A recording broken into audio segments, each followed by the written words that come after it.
Your Excellencies, distinguished ladies and gentlemen, I welcome you to this conference this morning. I want to start by reminding us, for some of those who may remember, and for those who are too young to remember, to tell you that during the era of military rule, there was a program that was introduced into this country. It was called War Against Indiscipline. Why? W-A-I, for that was the acronym. It focused mostly on the issue of queuing, because a simple matter, what do you take for granted today? Because you have a boarding pass, you can go and queue and get on an aircraft and there'll be a seat in the plane for you. Wasn't always like that. Even with your boarding pass in your hand, you had to struggle and fight at the foot of the aircraft to get in and find a seat in the aircraft. Not to mention the issue of getting in a lift.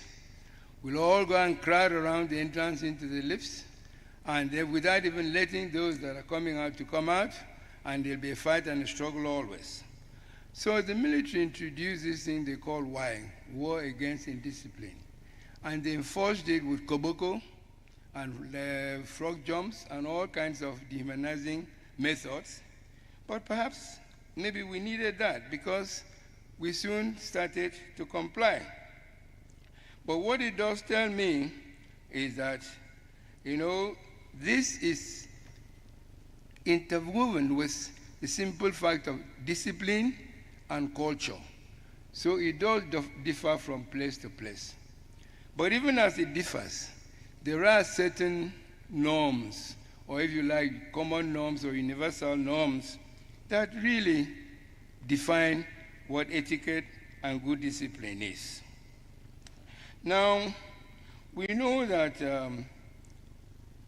in certain parts of Nigeria, as a junior, you have to prostrate before your senior. We know that in other parts, as a maid or a wife, you have to genuflect, maybe even kneel to save a meal or water or drinks to your husband or to guests.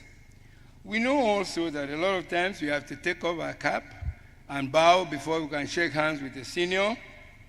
And of course, junior officers must click their heels, stand at attention, and salute senior officers. All these are aspects of proper etiquette, and which simply means being polite or being respectful. But these norms in Nigeria are being eroded, and they are being eroded by the invasion of foreign cultures and even the social media. We know that in a place like the United States of America, nobody looks at you and calls you by anything but your first name. Even your son, your child, tries to call you by your first name. It is not common in Nigeria, it's not common in Africa. We give respect to those and we never call them by their first names. So when I was the governor of Akwa Ibom State, I started something, I called it EARCOM. That was the acronym. It stands for Ethical and Attitudinal Reorientation Commission. And what I asked them to do was just start by teaching the basics of how to say please, how to say thank you, and how to say sorry, because it is lacking in our culture. So sometimes this culture has to be learned by social means, other times it has to be enforced, unfortunately. And the means of enforcing can be very unpalatable sometimes. So it pleases me tremendously today to find that this young lady, Etienne Akpanusong, from my state, whose parents I know very well, the mother is here, has taken this matter seriously to the point where she has now decided that she wants to teach etiquette to our people. And she has in fact written a book, My Etiquette and I. And she has established an NGO for this purpose. And I believe her efforts was recommendation and should be supported.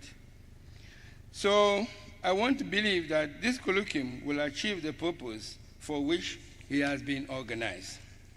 But before, let me bring this to a conclusion by telling you two short stories of what the lack of civility, the lack of etiquette can bring about.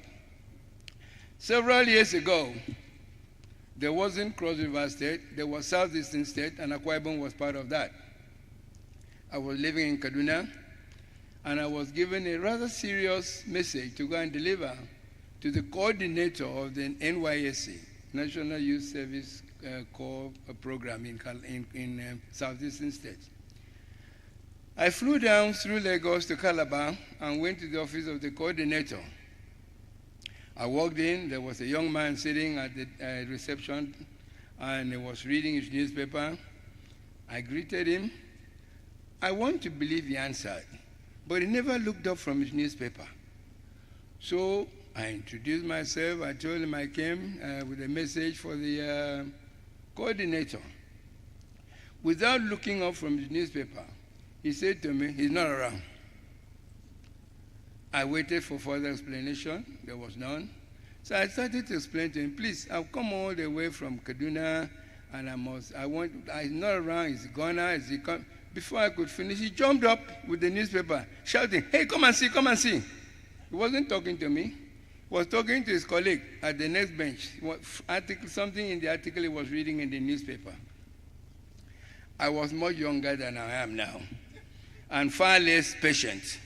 So I went up to him, snatched the newspaper out of his hand. The next thing he did, without even wanting to know who I was, he engaged me in a physical fight. The rest of the story is not worth telling. Now, I'll tell you another story that happened many, many, many years ago also. I went to England. In those days, you will get into a lift and there'll be an operator who will close the door, and as you enter, you announce your floor, and he was the only one that had access to the panel that will instruct the elevator or the lift way to stop. So I went and others came in. Then this young Nigerian came in and shouted 5. And we went into the elevator, went up, stopped at 2, stopped at 4, didn't stop at 5. And, you have passed my floor. And nobody looked at him. His first lifts went up, stopped at other floors, got to the top, and started to come down. I decided I want to see the end of this drama because I knew something was going to happen. We came down. He passed 5 again. He said, you have passed my floor again.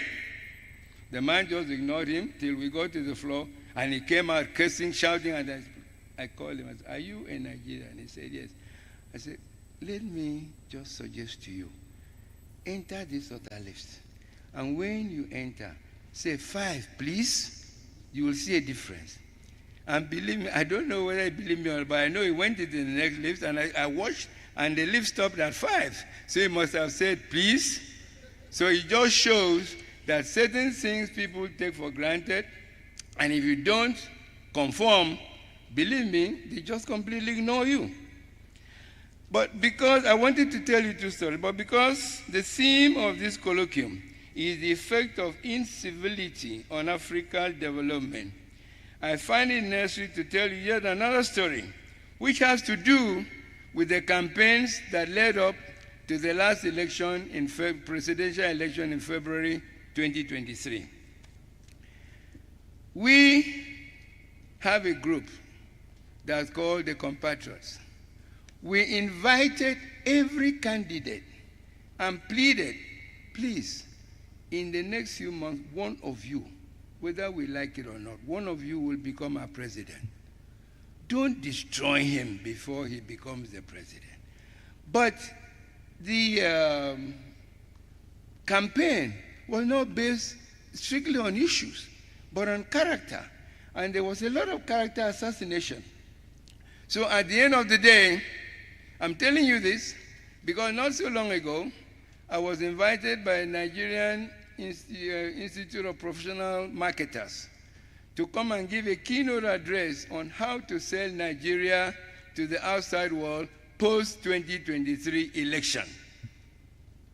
It's not an easy paper to write because you know that at the end of the elections, we did a number of things. One, is that we disabled our president, who in fact is our chief marketer. We disabled him because he was called all kinds of names, a thief, a this, a that, a the other. And that's what the general public, particularly the international world, will hold on to. We also damaged the country itself by shouting it is corrupt, it is not secure. So who wants to come and invest in an insecure and a corrupt country? We discredited our electoral process. So everybody looks at us as, well, Trump called us the name, which I can't repeat here, but we know what he called us. But unfortunately, we say he was wrong. And then finally, we also ridiculed our judiciary, our judicial system. So you can see that the lack of civility, the lack of just common respect or regard for whatever you like, common norms that should relate one to another, can have a severe effect on the development in Africa. So I want to hope that the panelists, as we discussed today, and the keynote address, will tell us how not to continue to be uncivil, how not to continue to operate with lack of etiquette, because if we continue, we are not going to help us, we are not going to help Nigeria. Thank you very much for coming. I appreciate your presence here.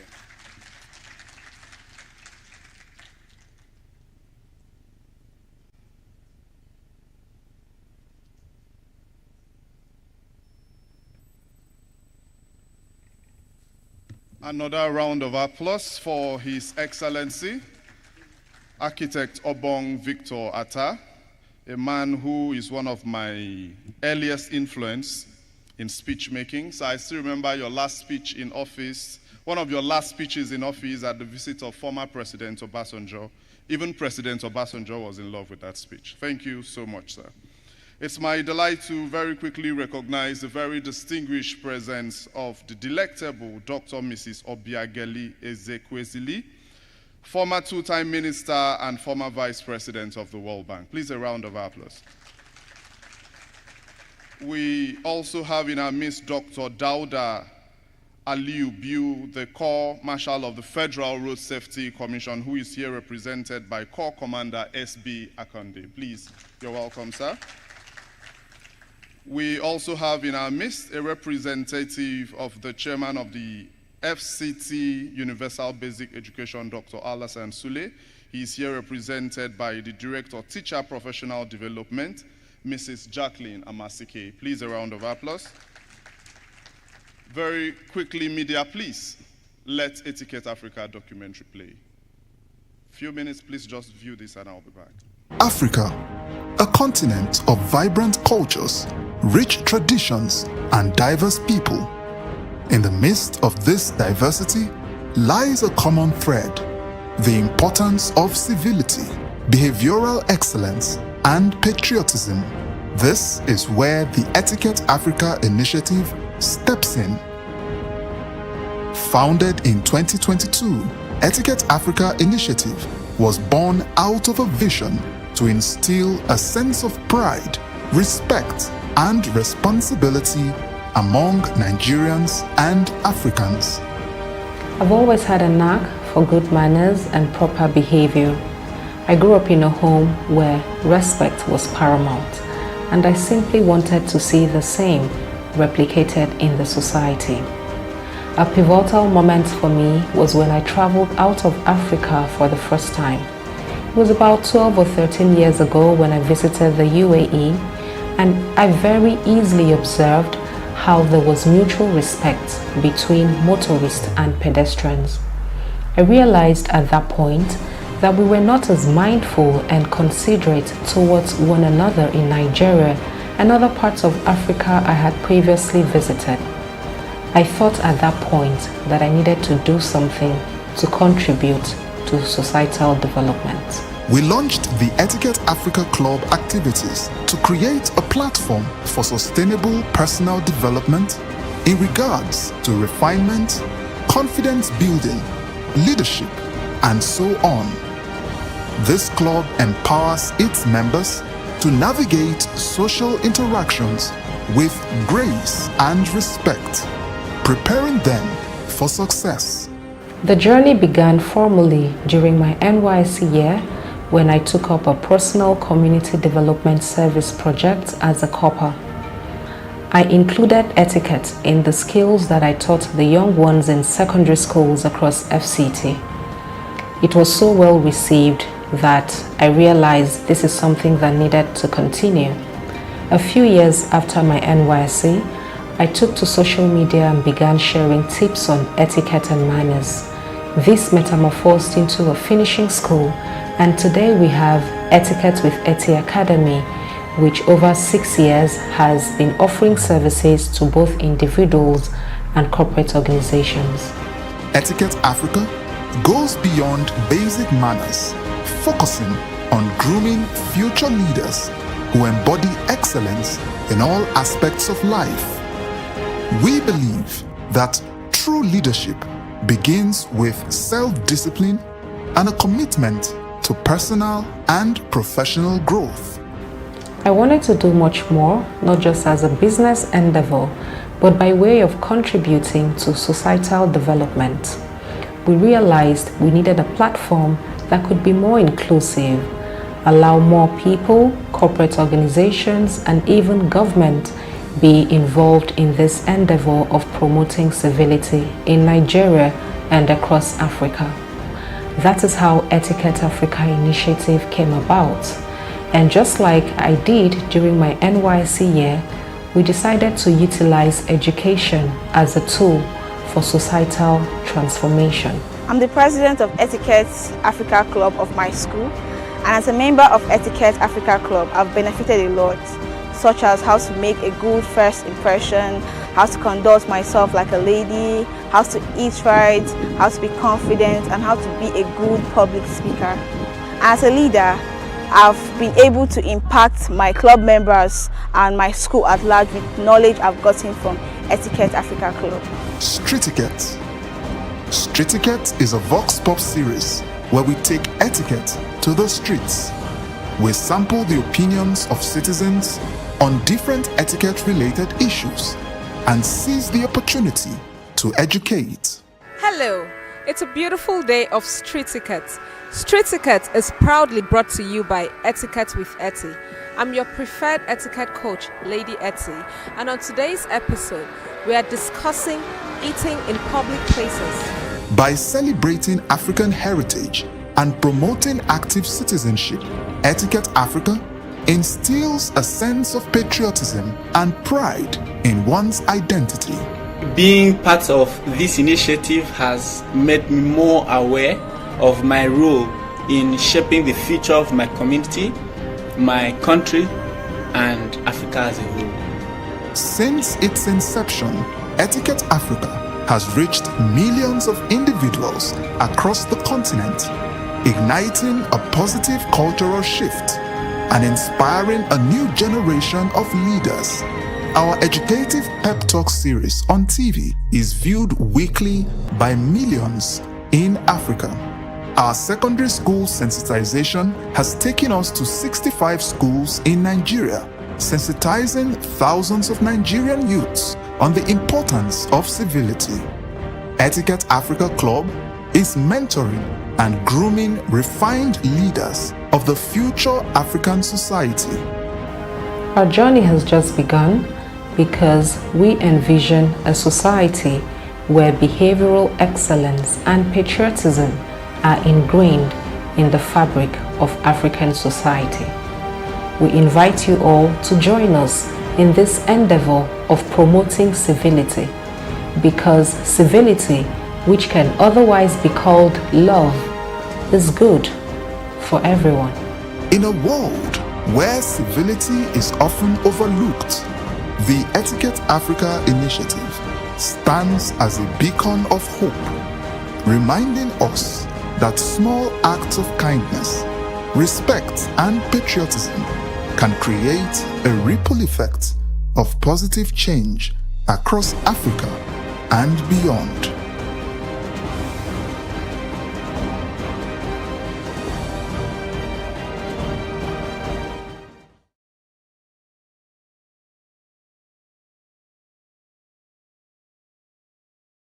If you've ever had the privilege to stop by road junctions where newspapers are sold and listen to those men argue Nigeria very early in the morning, you would hear them give different perspectives, different solutions. And for me, when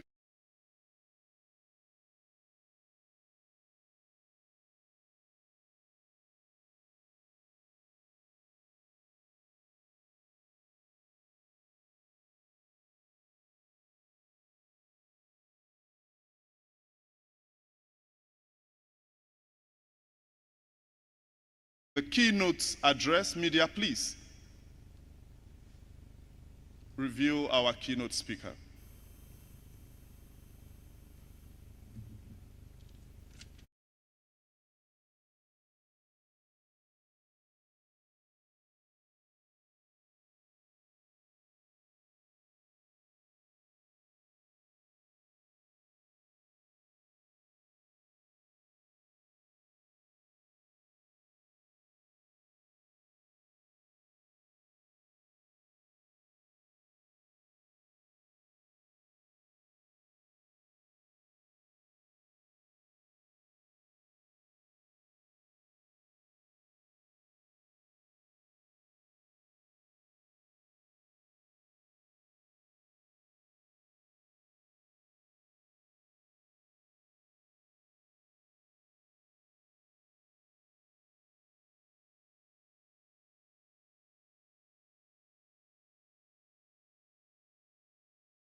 While he makes his way here, I must add that he was here before stipulated time. Another round of applause.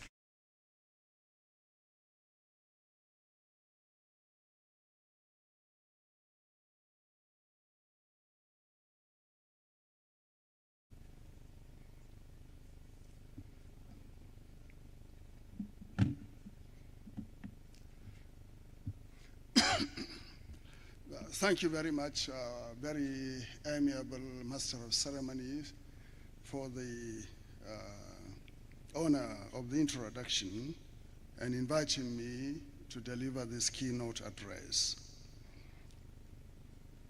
The grand patron of Etiquette Africa and chief host, His Excellency Obong Victor Atta, former executive governor of Akwa Ibom State, who today embodies some of the finest qualities of statesmanship: integrity, civility, decorum, patriotism, care and concern for his country and his people. For which reason, the international airport in Uyo was named after him, not posthumously, but when he is still alive in our midst, Your Excellency.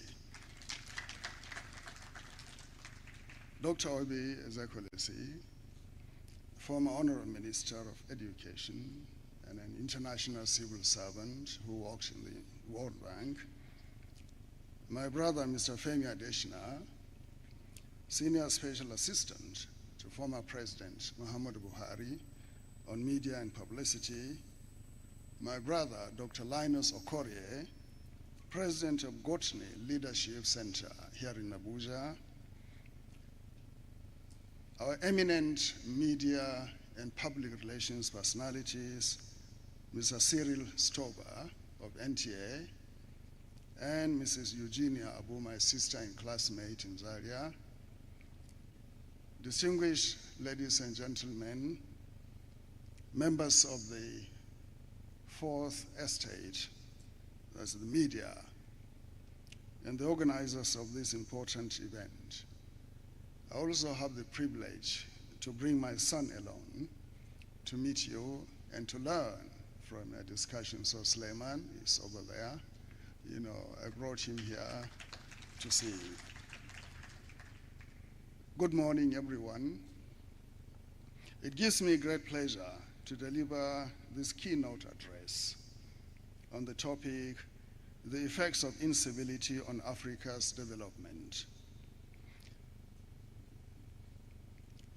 I am torn between making a PowerPoint presentation and delivering a set-piece standard lecture.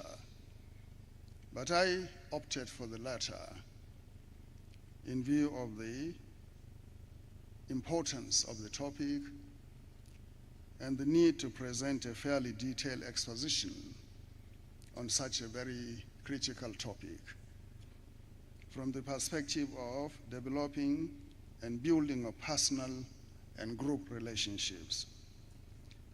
Before I speak to the subject, however, I would like to seize this opportunity to thank you all for honoring the invitation of Etiquette Africa to attend this meeting. I would like in particular to thank the organizers, especially Lady Etienne, for making this excellent arrangement and affording us the opportunity to explore into such an important subject matter.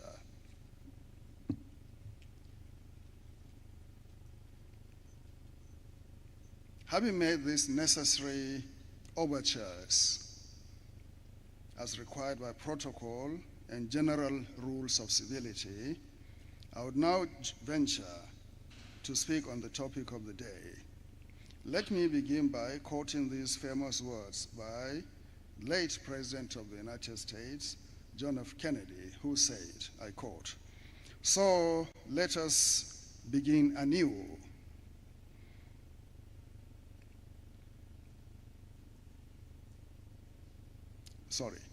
So let us begin anew, remembering on both sides that civility is not a sign of weakness, and sincerity is always a subject of proof." In addition, in order to reinforce this powerful and philosophical remark, I would like to remind us of the words of Mary Wolseley Montagu, who noted that civility costs nothing and buys everything. An exploration of civility and its nexus with development in Africa has been treated to some extent by scholars in writings on development, globalization, sustainable development, the application of technology, social media, and other frameworks. In order to save time, I shall not go into the details of these scholarly works, but I will just mention that in relation to Africa, today, our continent is at the crossroads. It is poised between greatness and continued stagnation, as well as between prolonged peace and never-ending strifes and conflicts. To attain peace, security, prosperity, sustainable development, and other positive virtues, Africans must become attuned to the observance of basic behavioral patterns and traits that are underpinned by civility and other universally accepted norms of interpersonal and group relationships.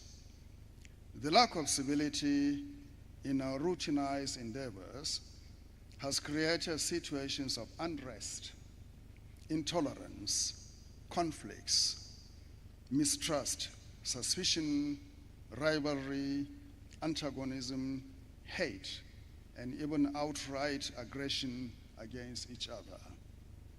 Today, our conversations and perceptions are disproportionately shaped by the social media.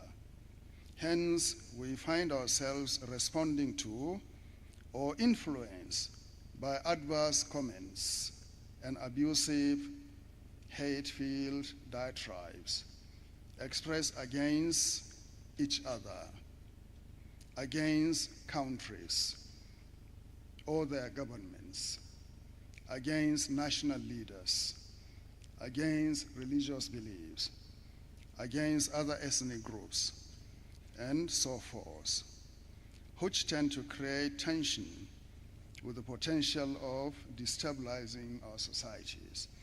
And I think that has been very ably and masterfully put forward by His Excellency Obong Victor Atta in his statement. Incivility, therefore, is manifested in social unrests, the vandalization of infrastructure and facilities, attacks on institutions, and destruction of public property, theft of public goods, corruption in the workplace and in businesses, deliberate obstruction of justice and undermining of the rule of law, and various other traits and conducts that have the capacity to create chaos and unrest in our countries, thus taking us back into the dark ages of barbarism and unmitigated violence. Incivility is also capable of undermining our democratic values and governance systems. Where intemperance is the order of the day, basic political functions like elections and the transfer of power cannot be smoothly conducted, thereby rendering our societies unstable and in a state of perpetual dysfunction. Development is occasioned, among other things, by productivity and rationalization of labor, capital, and resources. Where the conditions for the fulfillment of such tasks are absent, owing to the negative behaviors of the individuals involved in such enterprises, it becomes impossible to expect growth and positive performance of the economy. Under such situations, the prospects of investment and conduct of beneficial business transactions become dimmer and more remote. In the light of such reflections, and with the examples to guide our deliberations this morning, it becomes apparent for us to ask, or it becomes pertinent for us to ask these questions. Why should we deem civility an important factor in the development of Africa? Why should a behavioral trait that recognizes the intrinsic value of others, which should come naturally to us, to everyone, become so essential in determining the path towards Africa's development? The short and simple answer or explanation is that civility establishes the space and provides the ambience in which work or business can be conducted successfully without the encumbrances of distrust, mutual disrespect, or suspicion. In such a situation, respect, circumspection, and deference are easily established or cultivated. That in turn would lead to the development of mental, temperamental, as well as physical connections along the lines of beneficial attachments to specific or general interests that could translate into mutual accomplishments of desired outcomes between or among parties. Consequently, we might be tempted to ask ourselves the following questions. What is the meaning of civility?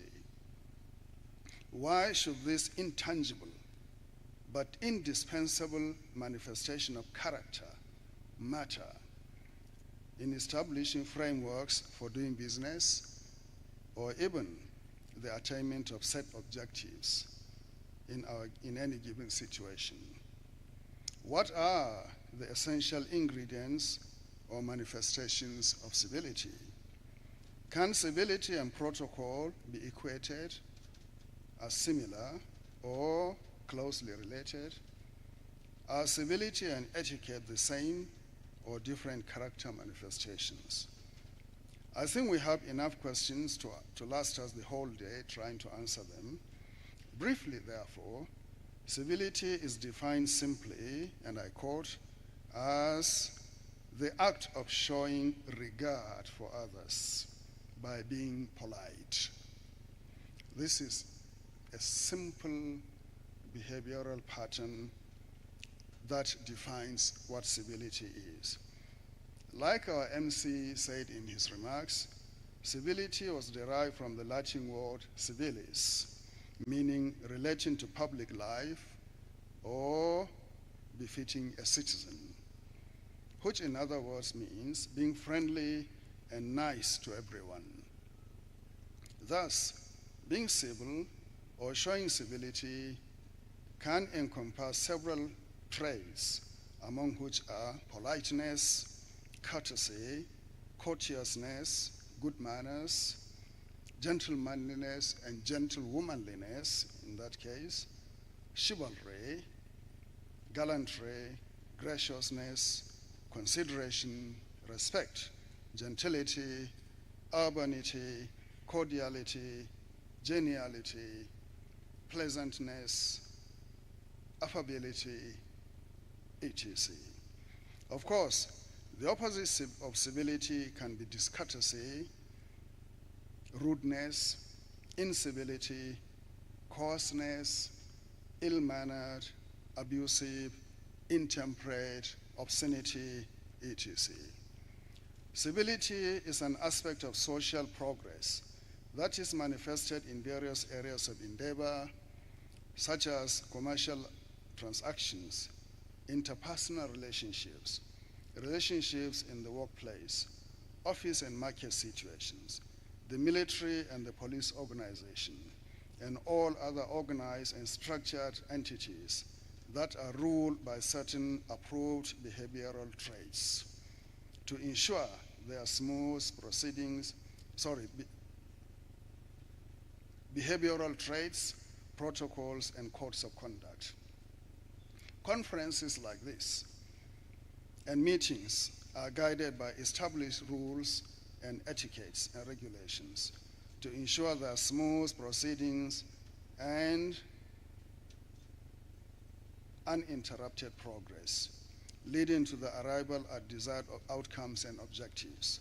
As such, rules of procedure are universally obeyed and adopted in such meetings that are underpinned by courteous behavior towards other participants and the observance of civility by the participants towards each other in order to ensure that everything proceeds smoothly and successfully. And I'm sure Dr. Executive will be a party to the observance of rules of procedure in conferences, in international meetings. Corporate culture is also underpinned by observance of civility.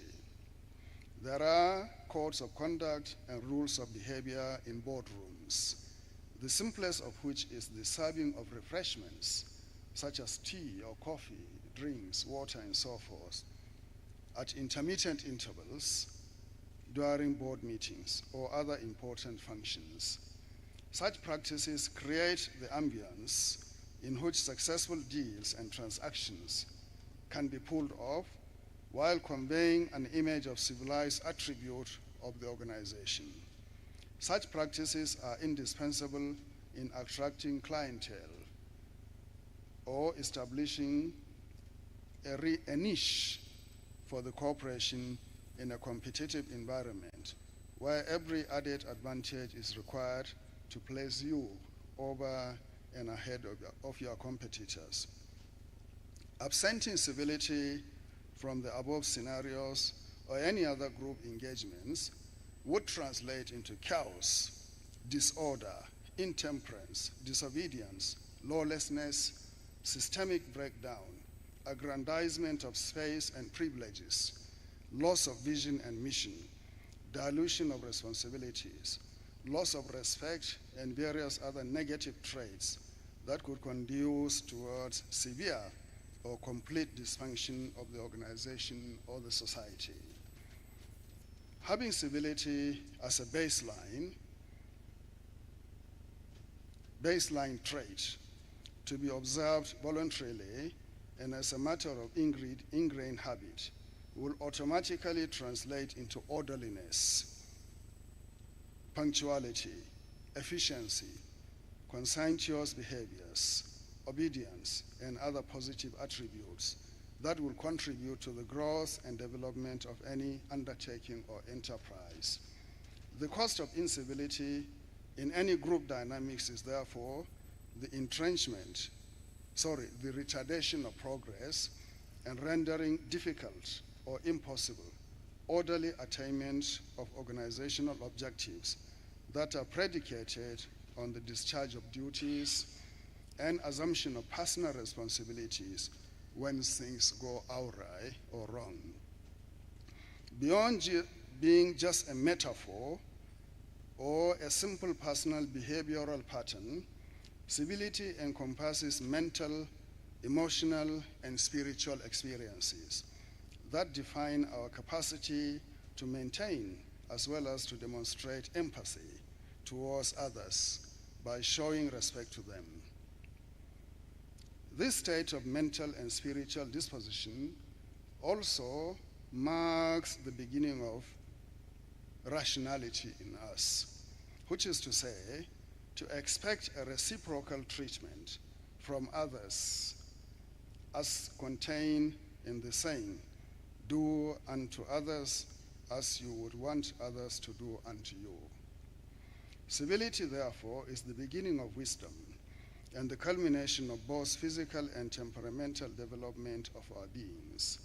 As such, its application in everyday life means creating the space for opportunities to be explored, whereby objectives established in personal or corporate life can be easily accomplished based on shared or mutual values that are common to all mankind.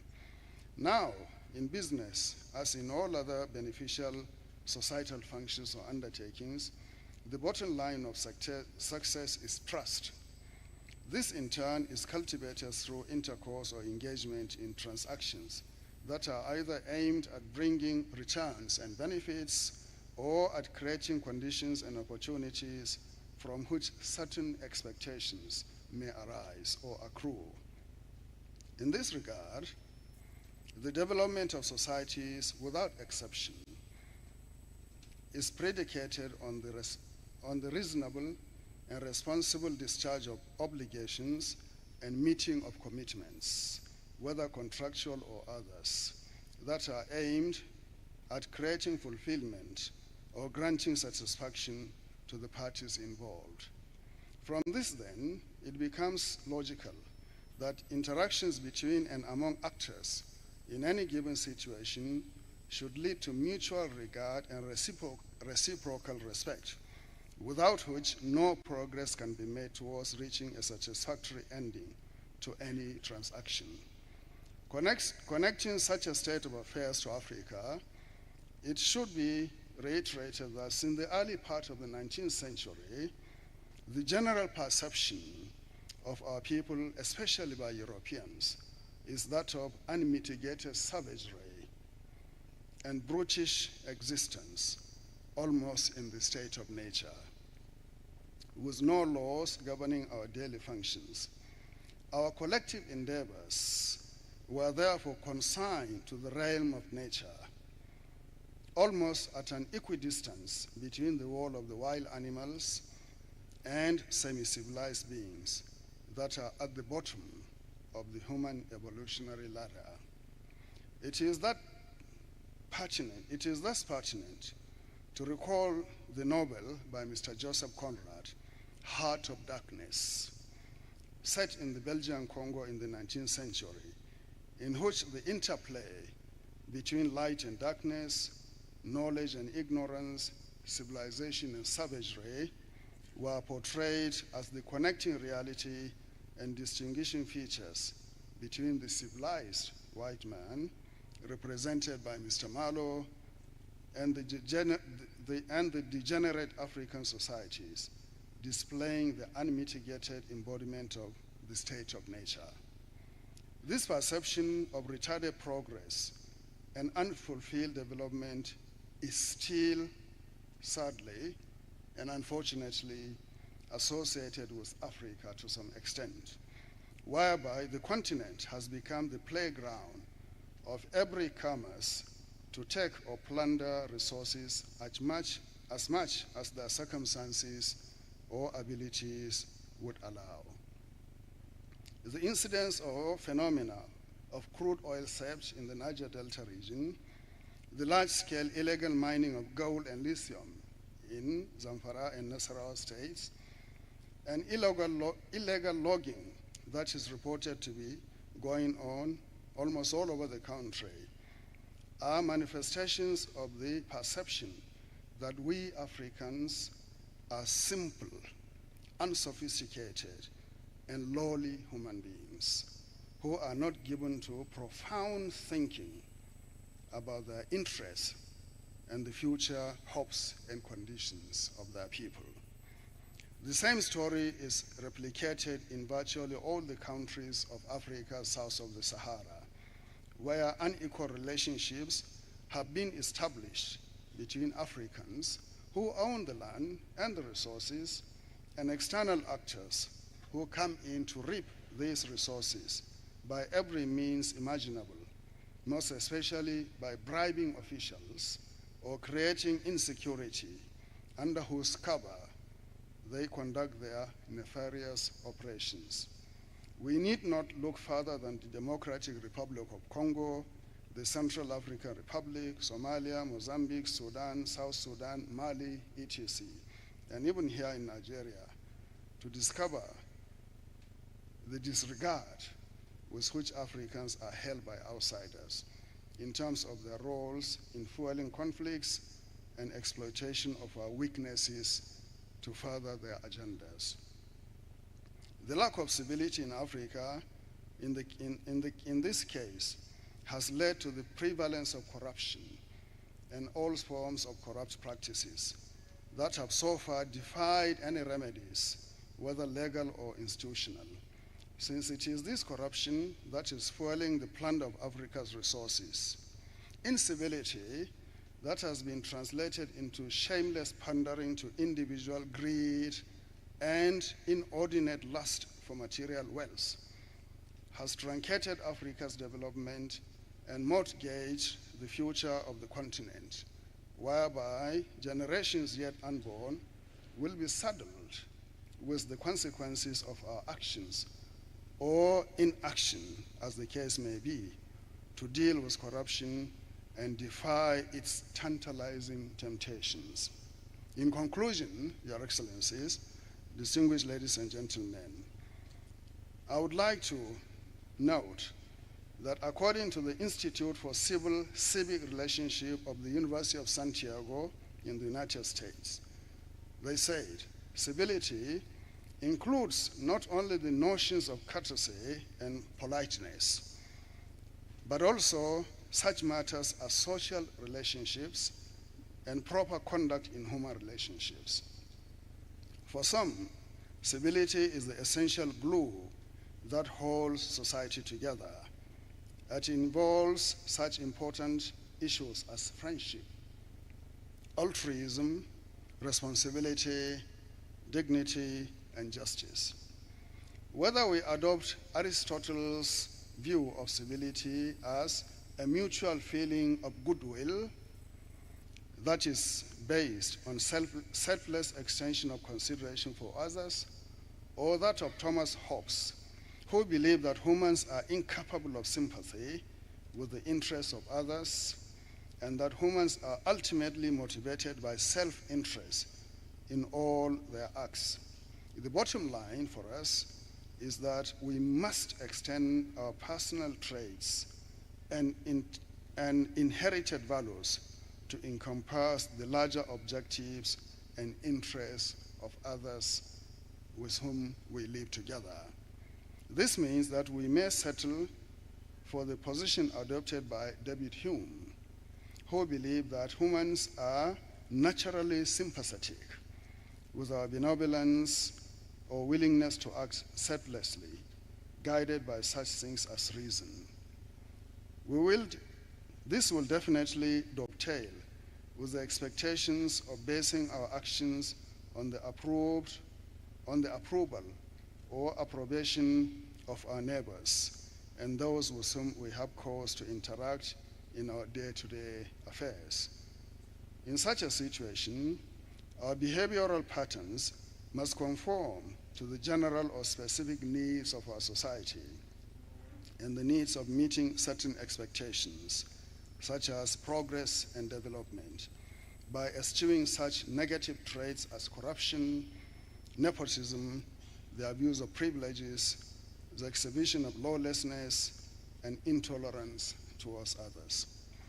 For Africa to progress and march forward along the path of development, we as a people must first love ourselves and each other and express this sentiment in orderly behavior, both on rational assessment of our immediate environment and circumstances. It is only by doing so that we should be able to establish civility at the core of our interpersonal or group relationships, which in turn should lead us towards respecting each other and cultivating a purposeful and deliberate strategy towards becoming a peaceful and prosperous continent. I thank you all for listening so attentively. Thank you.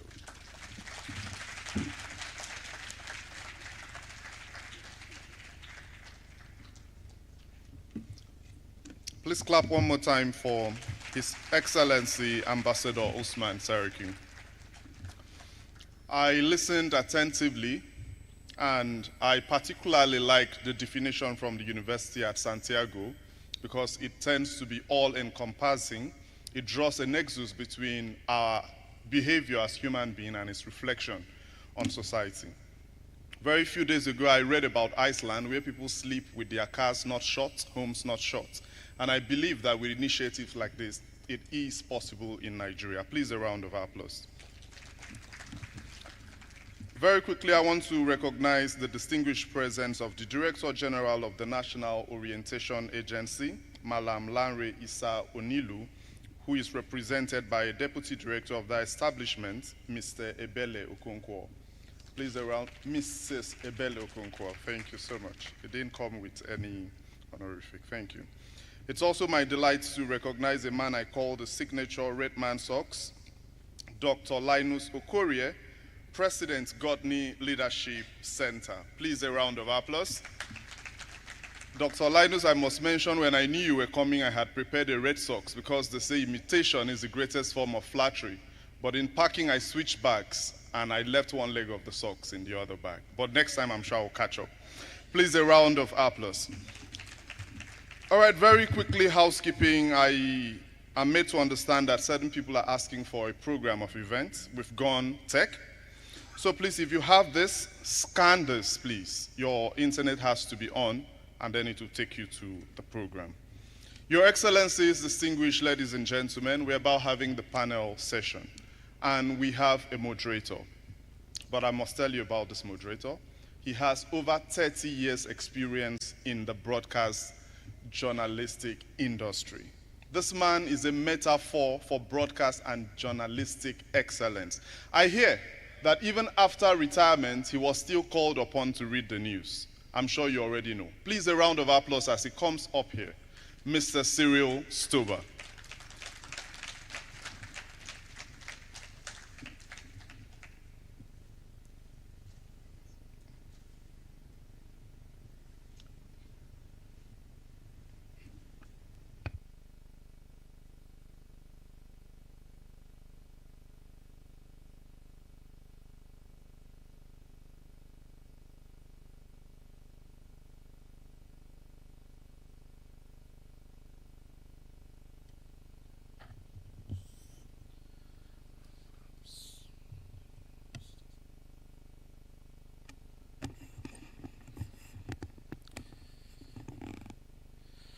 Thank you very much. Your Excellencies, distinguished ladies and gentlemen, this is the panel discussion, and I do understand that as we introduce the panelists, their brief bio would be displayed on the screen behind me here. So let me start off by introducing our first panelists, Dr. Obi Ezekwesili, a former minister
partner, CEO, the Eugenia Abu Media. As a media consultant, Eugenia Abu has consulted for several organizations, including UN Women, ECOWAS, NEDC, and Trust TV, amongst others.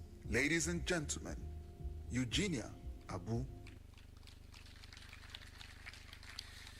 Thank you very much. Let me introduce our next panelist, Dr. Linus Okorie, CEO, Gotney.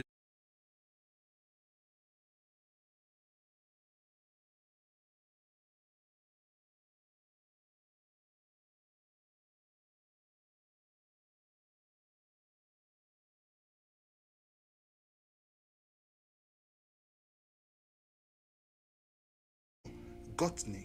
He has developed 15 leadership brands and established the Gotney Leadership Center in Abuja, with plans for a global leadership center in Imo State.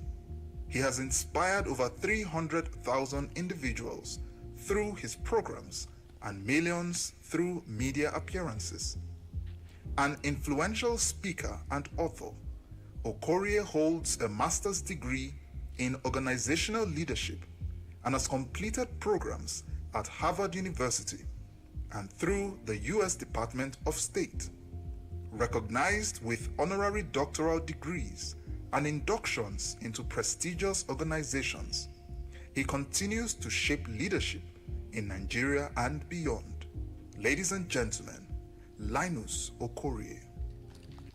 Linus Okorie. Thank you. The fifth panelist for this discussion segment is Malam Lanre Issa Onilu, who is the Director General of the National Orientation Agency. Standing in for him is his Special Advisor, Partnerships and Programs. Let me introduce Anthony Erumosele. Lanre Issa Onilu, armed with 30 years work experience in image management and media industry. Lanre Issa Onilu has vast experience in corporate and political communications, crisis communication, policy analysis, and development issues. He studied mass communication at University of Lagos and proceeded to West Virginia University, Virginia, USA, for a master's certificate in integrated marketing communications. He has also attended several seminars and conferences within and outside the shore of the country. Onilu is an associate member of the Public Relations Society of America and member of the Public Relations Society of New York, a corporate member of the International Communications Conference at the Baruch College, State University of New York, USA, an associate member of the Advertising Practitioners Council of Nigeria, APCON. He has worked as a media relations executive and journalist for 15 years and as a policy and development issues strategist, public perception analyst, and communication planner in the last 10 years. The Kwara-born politician served as news editor for the Comet newspaper in Lagos before joining This Day newspaper as assistant editor, where he rose to the post of group politics editor. Ladies and gentlemen, Lanre Issa Onilu. Thank you so very much, Your Excellencies, distinguished ladies and gentlemen. Now that we have a fully constituted panel, let us begin to look at the issues of this discussion. The central theme, of course, is civility. And so we'll kickstart with Dr. Ezekwesili. And we would want you, if you will, to put in perspective for us the role of education in fostering civility in Africa. Yes, you could use that, right? Just, thank you so very much, Compare. You've become an institution, right? Thanks for your service to the nation. I want to recognize the patron of the Etiquette Africa, as well as the leaders of the organization. Ms. Anitene, did I get that correct, Ladi? Yes. So I want to say that I didn't know you were in any way associated with this, Obong. But, you know, I have a niece of my husband, my niece-in-law, Chikodi Irine. She wouldn't give me any peace concerning this event. One or two of you know how crazy my schedule is. It was impossible. But it was less expensive to come and do this than to say no to Chikodi. So in my thinking, it was better to take this option of coming out here and doing this for Chikodi and for her friend, who happens to be a student of the School of Politics, Policy and Governance, Ebedadi Ominun or something. She's probably somewhere here or not.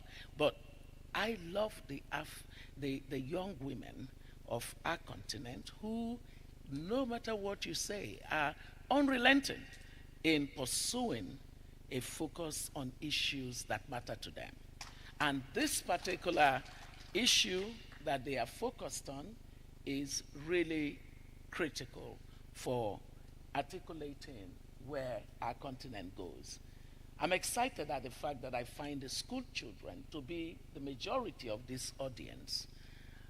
And so when you say the role of education in fostering a culture of civility in our continent, one thing is for certain: you cannot enter that conversation without first articulating the three critical elements that are considered to be the reason everything that you do must have a raison d'etre, as the French would say, the reason for it being. And these three for education are cognition, so cognitive capabilities.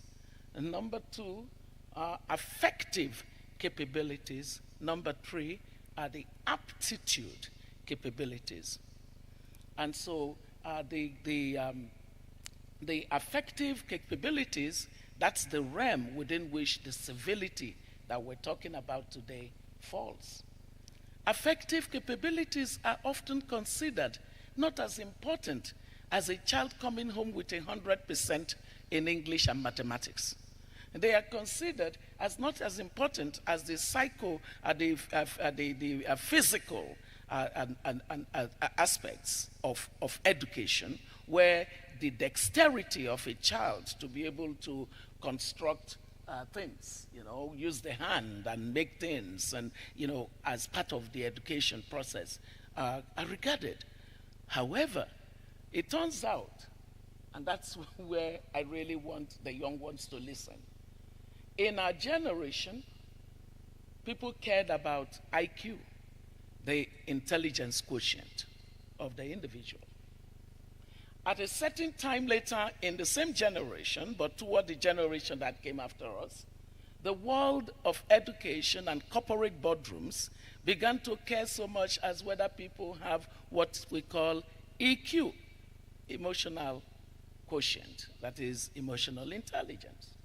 But guess what the world is moving in the direction of, because of the proliferation of technology that can solve mathematical problems and all of those problems that we needed human beings to calculate.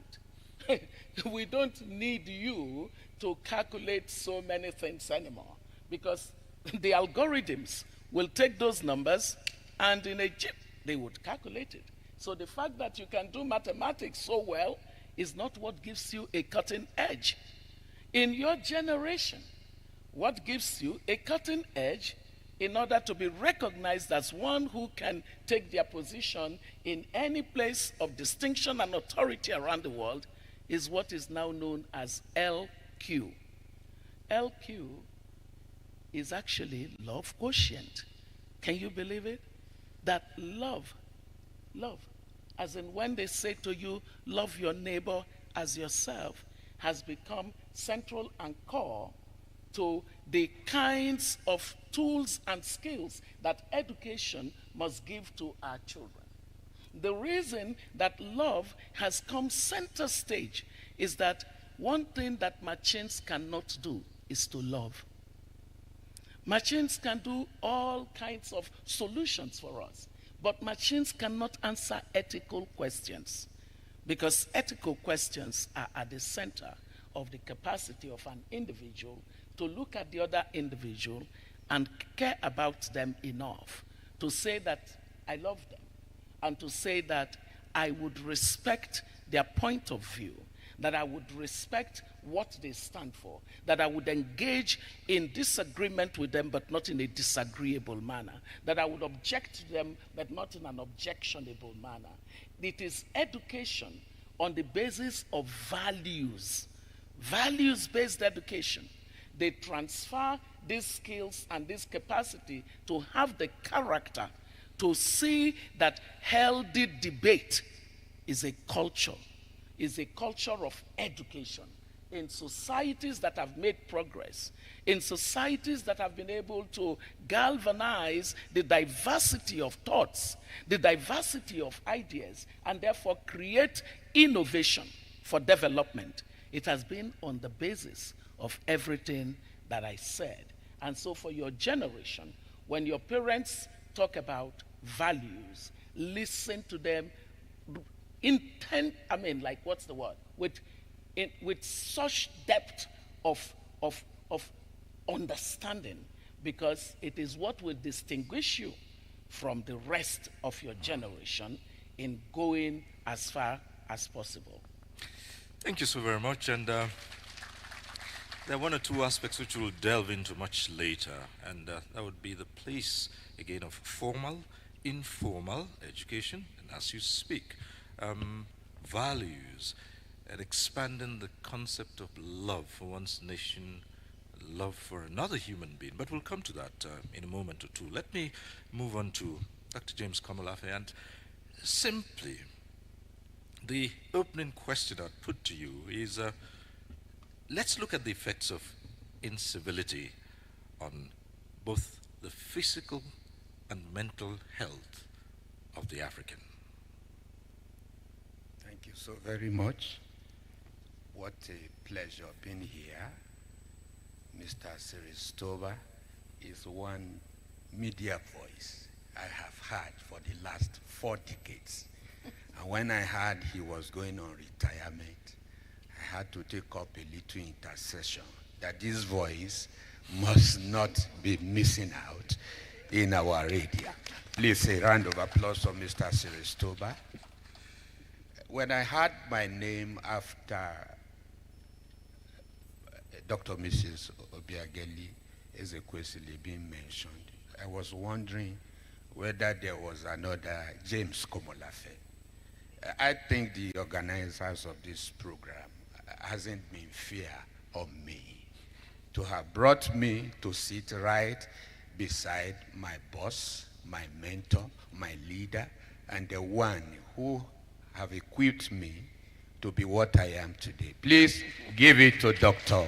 Mrs. Obiageli Ezekwesili, my boss. And Ma, can I have your permission to fire? You don't need my permission, James. Thank you so very much. I got it invariably. Please celebrate my boss, Dr. Mrs. Obiageli Ezekwesili.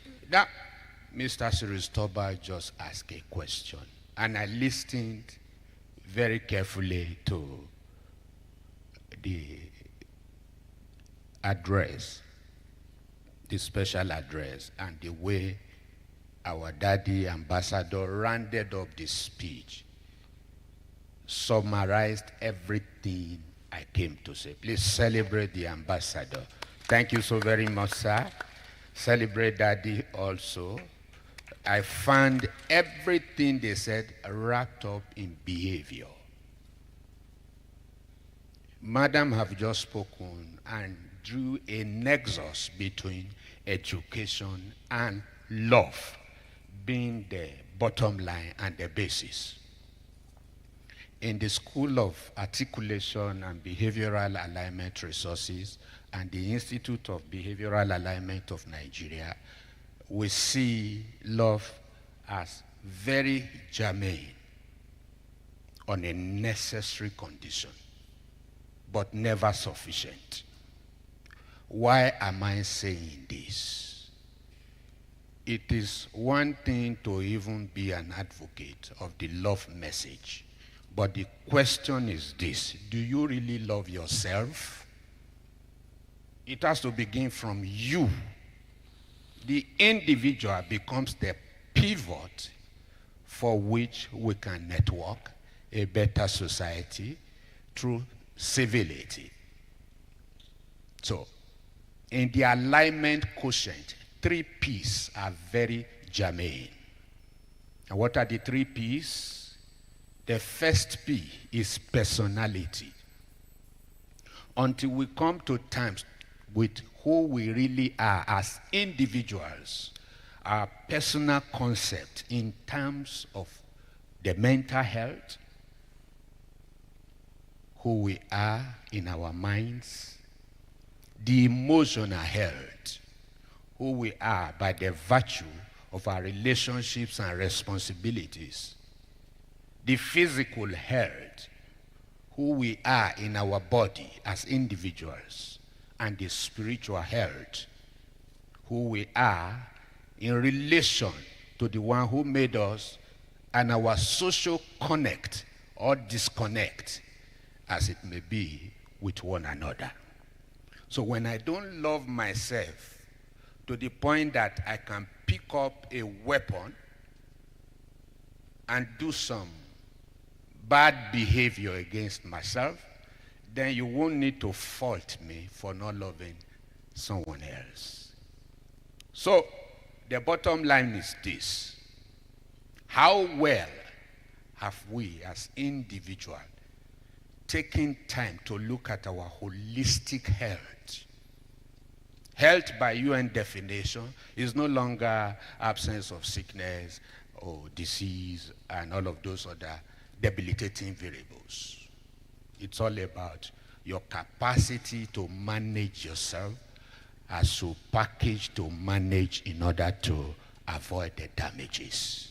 And so where you are able to take care of your mental life, who are you upstairs? And that's why I must say in Cyber Resources, we check up from the neck up in order to be sure you are good neck down. A man who is not good neck up will be bad neck down. And when he is bad neck down, he's going to go berserk, leg forward. So before I'm done on this note, can you do your hand like this, if I may ask? Because once this can become an integer in our private and public life, then we are going to go somewhere. Can you say, even my boss is doing it, oh, what it is? Can we say, we'll check up from the neck up? We'll check up from the neck up. In order to be good neck down. In order to be good neck down. And when I am good neck down, I will be great leg forward. Please celebrate yourself for attending the class. I will issue a certificate after now. So what is the second variable for a P?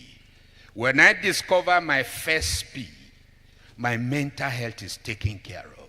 I am good to go, hook, line, and sinker. My emotional health will be taken care of.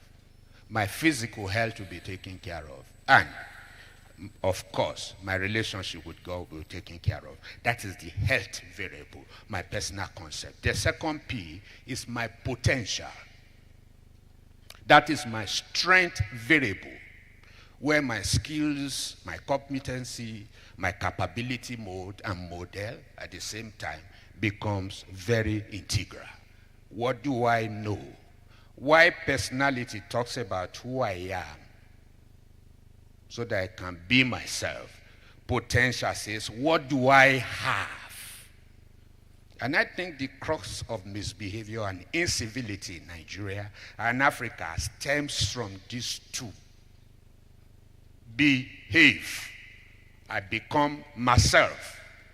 That's my being, my personality, my be factor. Then the have is what I have by potential.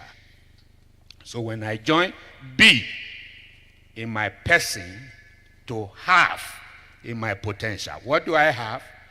I behave. So when that order becomes a miss out, then we are in for deficit and incivility.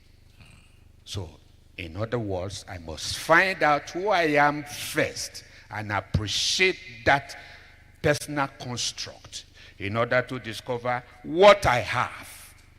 So what is corruption?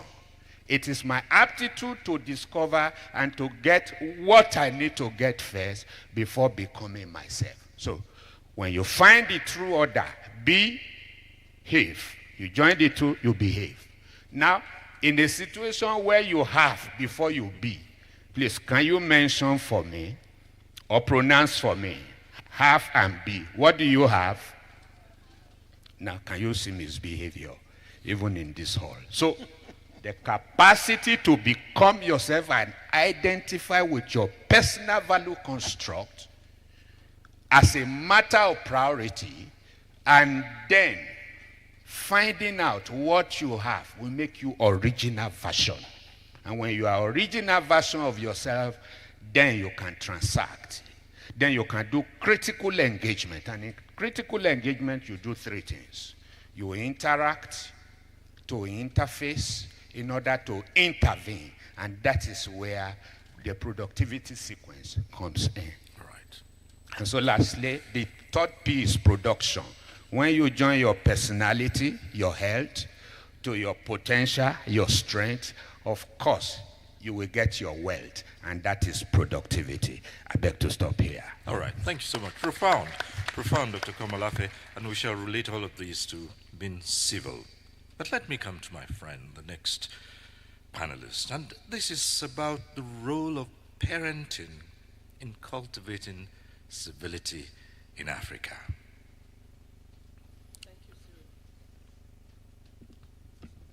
Thank you, Cyril. I believe that the speakers before me have basically set the tone for the topic I'm about to speak about. Family is the smallest unit of society. And so let me leave that for you to ponder while I crave your indulgence to recognize His Excellency Obong Victor Atta for deciding to stand by an area of field where many people don't really care about. Part of Nigeria's shambolic behavior in certain areas, some of our citizens, not the nation, because it's the citizens that make up the nation, is as a result of really not caring about these things that we should care about.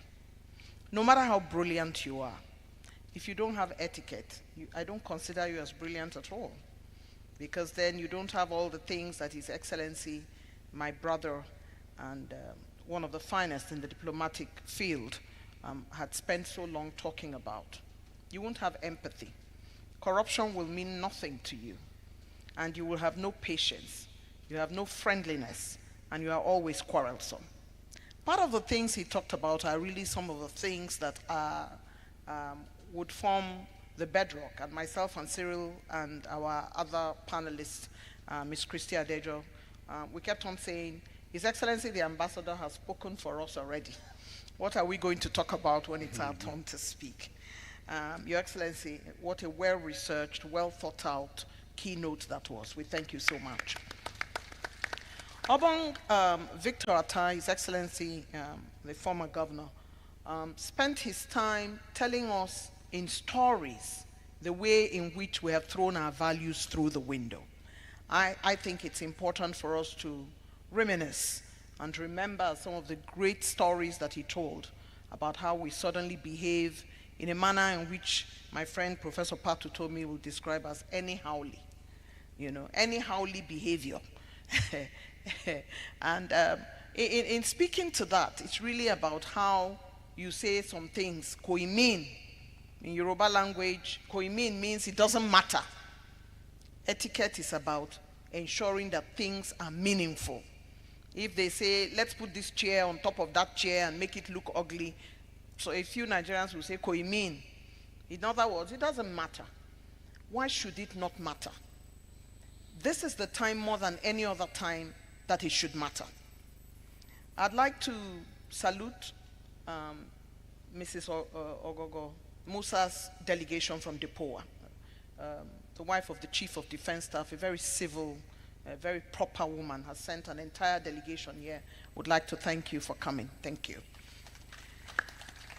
I believe that it is impossible to have the convener, Etienne, who is here, without having somebody who brought her up to believe that etiquette matters, values matter, respect matter. Her mother is here. Please, let's celebrate the mother of the convener. She doesn't look like anybody's mother, but that's a conversation for another day. My brother Femi Adesina from the police and the FRSC, and very distinguished personalities that are here. And of course, our most important personalities here today, the students. We thank you. Wave your hands. See how beautiful they look. And our other panelists are also here. They are important to this event, and I salute all of you. Why do we talk about parenting in etiquette? I started by saying the family is the smallest and most important unit of society. Our parents matter. They are the ones that form us. And one of the things I say in this millennial and digital age is if we accept to be formed. His Excellency talked about how social media is responsible most of the times for some things that are described by those who are watching social media critically as stupidity of a certain group of people. Why, for example, would you decide that lying on a plank at a 14th story building to show off to your friends on the internet that you are very good and you want more followers, why would you take such a risk? It's called planking. And when they put it on the internet, it's like a drug. All the children want to be like that. And from that planking, a young man fell 14 floors and died, of course, trying planking. For social media following, for internet sensation, people do the most risky things today. The question would be, where are the parents in all of this? And a lot of the times, the parents have spoken and are tired. Some of the founders of social media do not allow their children go there. And I share quite a bit with Dr. Komolafe because I have a certificate in psychology. So I know that social media can be very addictive. And as a parent, if you don't manage it, it will then manage your entire family. For young people, they know that if they decide to go browsing, they can be on it all day long, all night long. And sometimes parents have to open the door at 2 a.m. to say, put your phone away. What does it prevent you from doing? The communication companies that are looking for clickbait and they want young people to become their customers, give them free opportunities in the night. So between midnight and 5 a.m., you can download free music, so they prevent you from sleeping. How are you going to pass your exams? And if you're on it all night and you're a worker, how are you going to stay awake? But let's leave that for a bit and go to the fact that parenting is a very special word. And I would like our distinguished participants today to take note of the fact that you're a mother of 4 children, 6 children, that is not your limited parenting. That the children that you speak to outside of you are also your children. So I would like to expand the word parenting to include people you are mentoring.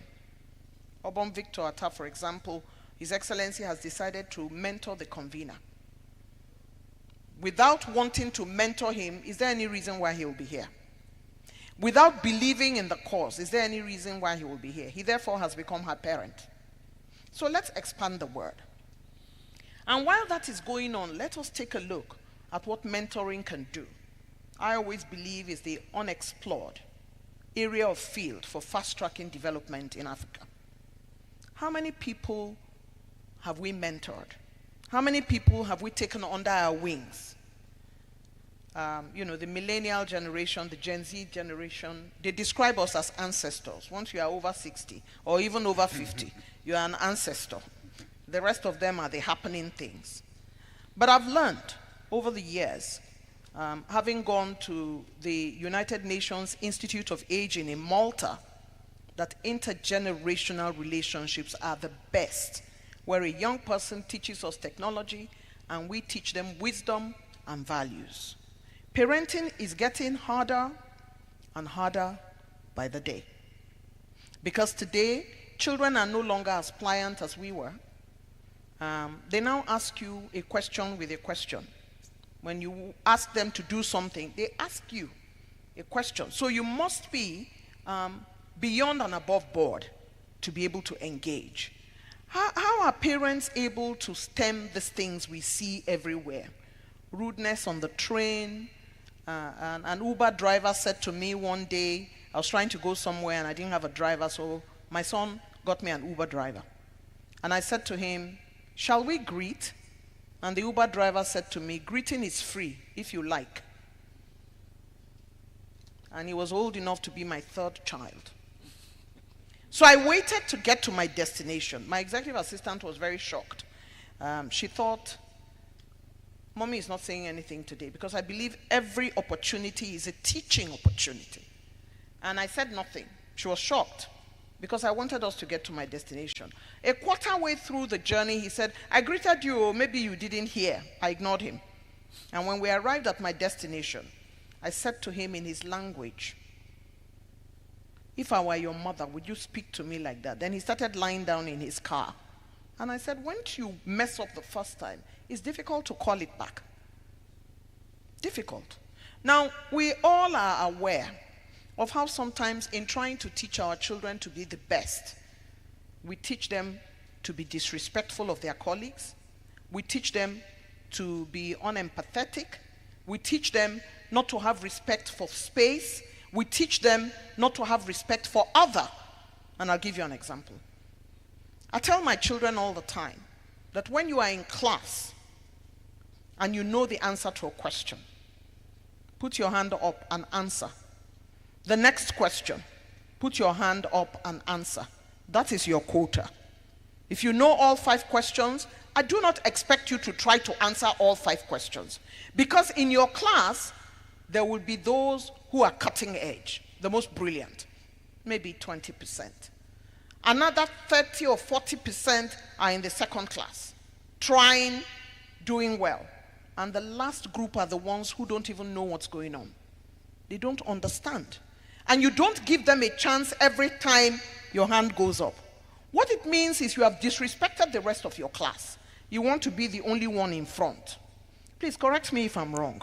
It's the reason why Obong Victor Atta expressed to us today our innate character, especially in our country, that suggests that we should leave the plane when the plane has not finished taxiing. And then you are not in the front row, but you want to get ahead of the people as if the plane is going to, something is going to happen. Or you are trying to shunt when they ask you to queue up to board the plane, as if the plane will leave you behind. Or you're on a queue trying to buy food, and the first thing you do is think everybody else in front of you is an idiot, and therefore you want to get ahead of them. Or you have found yourself in traffic, and there's a whole line of cars, and you think everybody else waiting are stupid. Then you start driving on the side. Ask traffic wardens what they see. Then you begin to jump culverts. It's a national problem. And some of it is from our past. Some of it is from our homes. I teach in churches, and I teach at a university. So I encounter young people a lot. And one day, after a youth group have finished speaking in church, they asked me to address them.